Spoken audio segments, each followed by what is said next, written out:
Drink up, Howdy Yo Ho. We kidnapping rabbits and don't give a hoot. Drink up, Howdy Yo Ho. Yo ho, yo ho.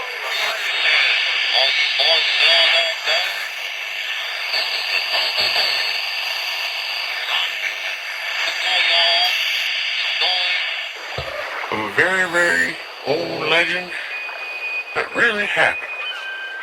I was in that same town when it happened, long, long time ago. This is the tale of Old Salty. You see, youngins, Old Salty was a one-armed, one-legged, hobbling, one-lazy-eyed madman, chicken-herding alchemist troll in the mountains, and every once in a while, he'd come to town flaming and trolling all the people he met with parables of women's and rum and honey and faith. See, Old Salty had been disfigured in a horrible rhyme-making accident where he got a broomstick shoved up his arse and used his AP skills to transmute a rock into nitroglycerin in his arse.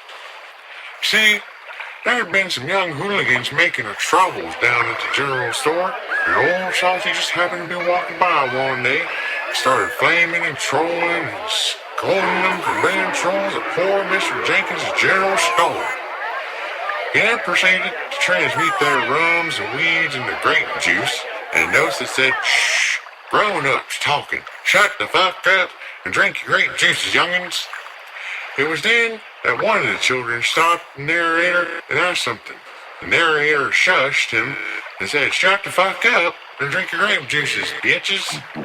Then he continued with the story. Now, Old Salty went into the store and bought a pack of ramen and some water to boil it in, for he would have a feast tonight on basement dweller and college student staple food. You see, he had to purchase the water because there had been a terrible drought that year that was causing the locals to lose crops and die of thirst. Old Salty drinks water due to his saltiness. The village, townspeople, came to Old Salty saying, "Please, please, Old Salty, save us. Use your alcoholic powers to make rain and save us from this here terrible droughts."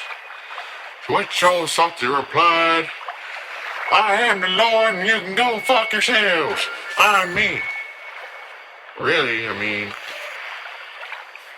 And then sat down and listened to him troll on and on and on and on about women's and rum and honey and faith and the Shambhalazars.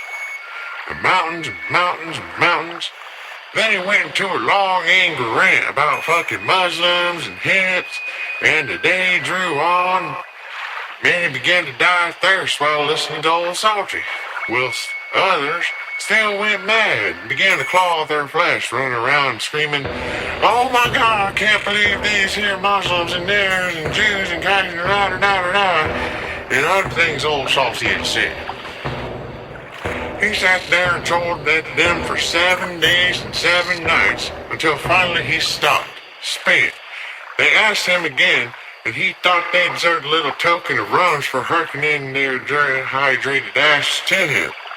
So thus it was, Old Salty, the madman alchemist who herded chickens, looked at them with his lazy eye and said, "Yeah, verily, and aren't those blessed with something, something, blah, blah, blah." No one really paid attention.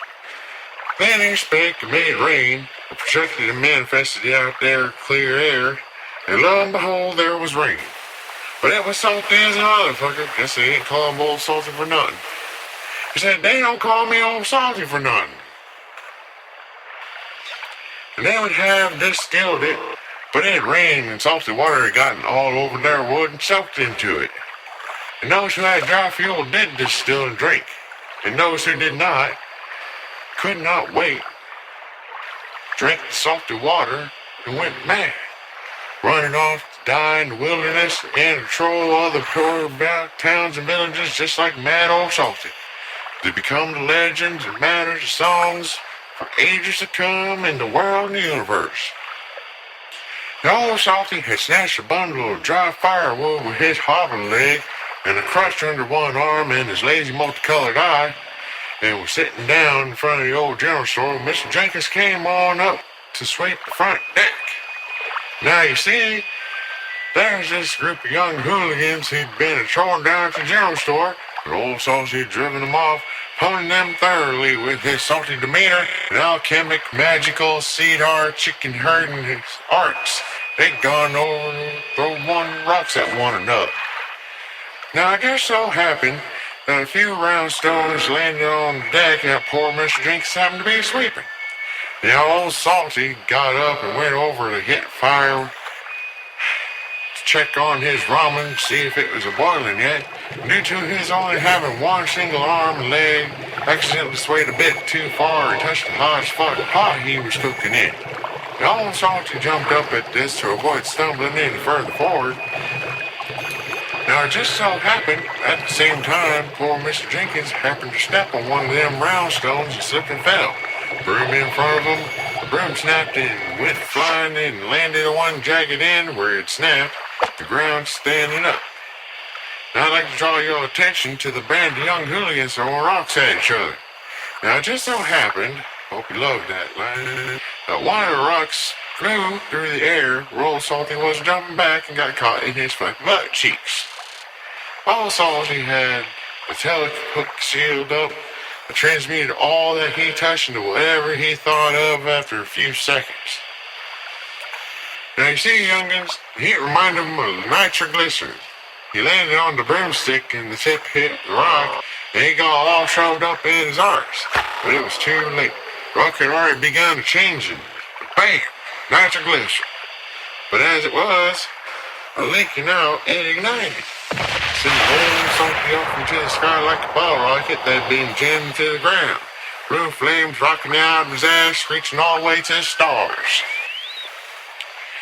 Now you see, old Salty survived the accident, and his arse was shot him up skyward so hum, and he landed in the ocean. And by gummit, all that salt only didn't empower much of hope. See, old Salty makes ships now. He lives on a golden cardboard box palace. The youngins know your old Salty history? Well, if you don't, y'all listen real nice now to what the fuck whoever tells you this shit. See, youngins, old Salty was a one-armed, one-legged, hobbling, one-lazy-eyed madman, chicken-herding alchemist troll in the mountains. And every once in a while, he come down to town, flaming and trolling all the people he met with parables of women and rum and honey and faith. The end.